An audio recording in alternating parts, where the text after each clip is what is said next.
லோகேஷ் கனகராஜ் அவர்களுக்கு கண்டிப்பா உளவியல் பரிசோதனை செஞ்சே ஆகணும் அப்படின்னு நீதிமன்றத்துல ஒருத்தர் வழக்கு பதிவு பண்ணிருக்காரு. அத பத்தி தான் இந்த வீடியோல நம்ம இப்போ தெளிவா பார்க்க போறோம்.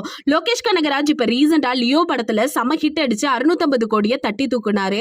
அப்படி இருக்கையில இவர் மேல ஏன் மனு அப்படிங்கறத தான் இப்ப நான் சொல்ல போறேன். மதுரையை சேர்ந்த ராஜமுருகன் அப்படிங்கிறவர் தான் உச்சநீதிமன்ற கிளையில மனு ஒன்று தாக்கல் செஞ்சிருக்காரு. இப்பதான் ரீசெண்டா லியோ படத்தை பார்த்து இருக்காரு. அதுல நிறைய வன்முறையை ஊக்குவிக்கிற மாதிரி இருக்குது அப்படின்னு சொல்லியிருக்காரு. அது மட்டும் இல்லாம அவரோட திரைப்படங்கள் எல்லாமே பெண்களை கொல்வது தொடர்பா தான் இருந்துட்டு இருக்கு.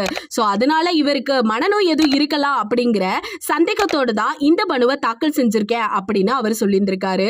லோகேஷ் கனகராஜுக்கு உளவியல் பரிசோதனை செஞ்சே ஆகணும்னு கோரிக்கை விடுத்தது மட்டும் இல்லாம நான் லியோ படத்தை பார்த்து ரொம்பவே மன உளைச்சலுக்கு ஆகிட்டேன். சோ கண்டிப்பா எனக்கு நீங்க 1000 ரூபாய் வந்து நிவாரணம் வழங்கியே ஆகணும் அப்படின்னு உத்தரவும் விட்டிருக்காரு. இதெல்லாம் ஒரு பக்கம் இருந்தாலுமே இந்த படத்துல நிறைய வன்முறையான விஷயங்கள்லாம் இருக்கு. இது சமூக ஊடகங்கள்ல நிறையவே ஷேர் ஆகிட்டு இருக்கு. ஃபர்ஸ்ட் அதை தடை செய்யுங்க அப்படின்னு இதையும் சொல்லியிருந்திருக்காரு.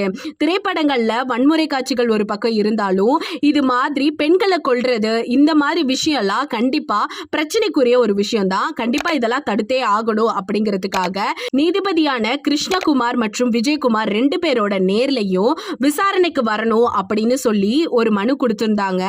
ஆனா அந்த தரப்புல அவர் வந்து ஆஜரே ஆகல. இந்த விசாரணை அதனாலேயே ஒத்திவைக்கப்பட்டுட்டே இருந்துச்சு. இப்ப இயக்குனர் லோகேஷ் கனகராஜுக்கு உளவியல் பரிசோதனை செய்யணும் அப்படின்னு சொல்லி உத்தரவிட கோரி வழக்குகள் இப்ப தொடரப்பட்டிருக்கு. சோ இந்த விஷயம் தான் இப்ப சோஷியல் மீடியால ரொம்ப பரவலா பேசப்பட்டு இருக்கு. இந்த செய்தியை பத்தி நீங்க என்ன நினைக்கிறீங்கன்னு மறக்காம நம்ம கமெண்ட் செக்ஷன்ல ஷேர் பண்ணிக்கோங்க. இது போல பல வீடியோஸை பார்க்க நம்ம சேனலை மறக்காம சப்ஸ்கிரைப் பண்ணி வச்சுக்கோங்க.